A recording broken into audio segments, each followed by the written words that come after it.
चलिए, बात शुरू करने से पहले मैं आपको कुछ याद दिलाता हूँ। राहुल ने सर जो ये अमीरी गरीबी की बात की, कौन राहुल? याद है ये कौन राहुल? बहुत मजाक बनाया गया था इसको लेके, कौन राहुल। वक्त ने जब बदला लिया तो ऐसा लिया कि इस कौन राहुल के कुछ दिनों बाद ही दुनिया को पता लग गया कि कौन राहुल। और आलम यह है कि आज वो कौन राहुल इतना दिलो दिमाग पर छा गया है कि उस कौन राहुल ने पूरी बीजेपी को सड़क पर लाके खड़ा कर दिया है।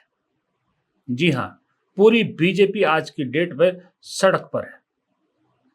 वो बीजेपी के नेता जो अपनी बपौती समझ बैठे थे शासन करना, जो लोगों को, आम लोगों को क्या समझते थे ये बताने की जरूरत नहीं है, आज वो गली गली, बाजार बाजार जाकर प्रधानमंत्री के लिए शुभकामनाएं मांग रहे हैं। शुभकामनाएं इन द सेंस कि एक गलती जो की थी उसको सुधारा, उस सुधारी गलती सुधार को अचीवमेंट बता रहे हैं और प्रधानमंत्री के नाम का जाप कर रहे हैं। वो गलती थी जीएसटी को ठीक करना। जिस दिन से सरकार ने जीएसटी में बदलाव किया है, उस दिन से लेके उत्तर से लेके दक्षिण तक, पूर्व से लेके पश्चिम तक, कश्मीर से लेके जम्मू से लेके तमिलनाडु तक और असम से लेके गुजरात तक, जहां नजर दौड़ाइए बीजेपी के नेता बाजारों में घूमते नजर आ रहे हैं। यहां तक कि हमारी निर्मला ताई को भी बाजार में उतरना पड़ा, दिल्ली की गलियों में घूमना पड़ा और लोगों को समझाना पड़ा कि ये जीएसटी में जो बदलाव आया है वो कितना फायदेमंद है। उत्तर प्रदेश के मुख्यमंत्री योगी आदित्यनाथ तो बाकायदा दुकानों में जाकर सामान खरीद रहे हैं, नोटिस लगा रहे हैं, क्यूआर कोड में नई रेट लिस्ट लगा रहे हैं और बाजारों में घूमते हुए बाकायदा नारे भी लगा रहे हैं। हटी जीएसटी मिला उपहार, धन्यवाद मोदी सरकार। हटी जीएसटी मिला उपहार, धन्यवाद मोदी सरकार। हटी जीएसटी मिला उपहार, धन्यवाद मोदी सरकार। चाहे वो किरण रिजिजू हो, चाहे वो अनुराग ठाकुर हो, चाहे वो मनोज तिवारी हो, चाहे केंद्रीय मंत्री हो या कोई स्टेट का मंत्री हो, मुख्यमंत्री हो, सब के सब बाजारों में, सड़कों पे उतरे हुए हैं और लोगों के आगे बखान कर रहे हैं कि हमने कितना बड़ा काम कर दिया, जबकि उससे ज्यादा लोगों को पहले ही समझ में आ चुका है कि ये तो गलती का सुधार था।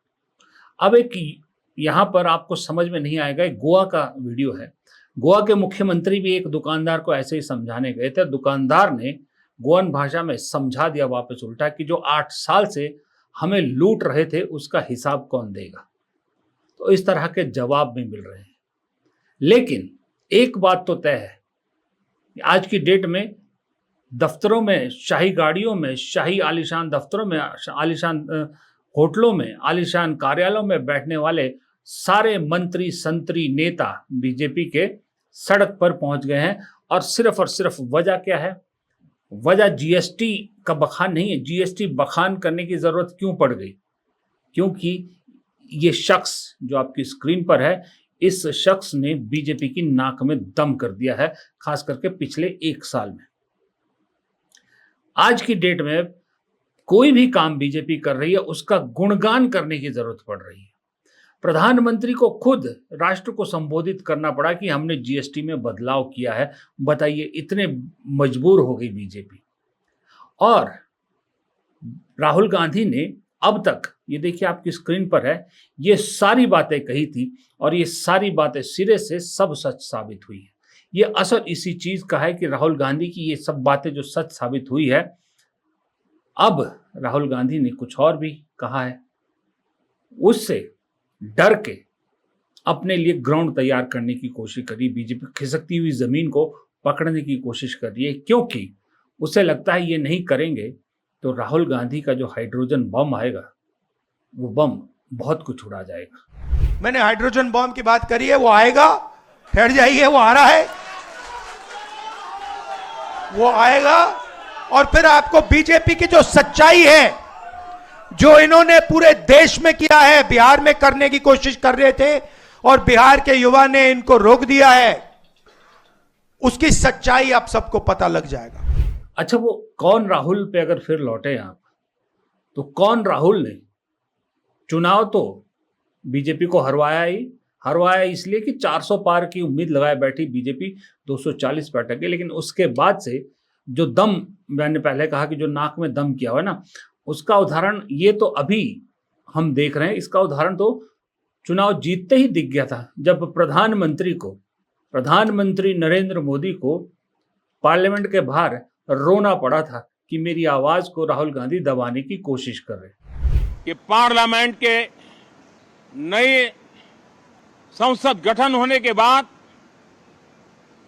जो पहला सत्र था, 140 करोड़ देशवासियों ने बहुमत के साथ जिस सरकार को सेवा करने का हुक्म किया है देशवासियों ने, उसकी आवाज को कुचलने का और लोकतांत्रिक प्रयास हुआ।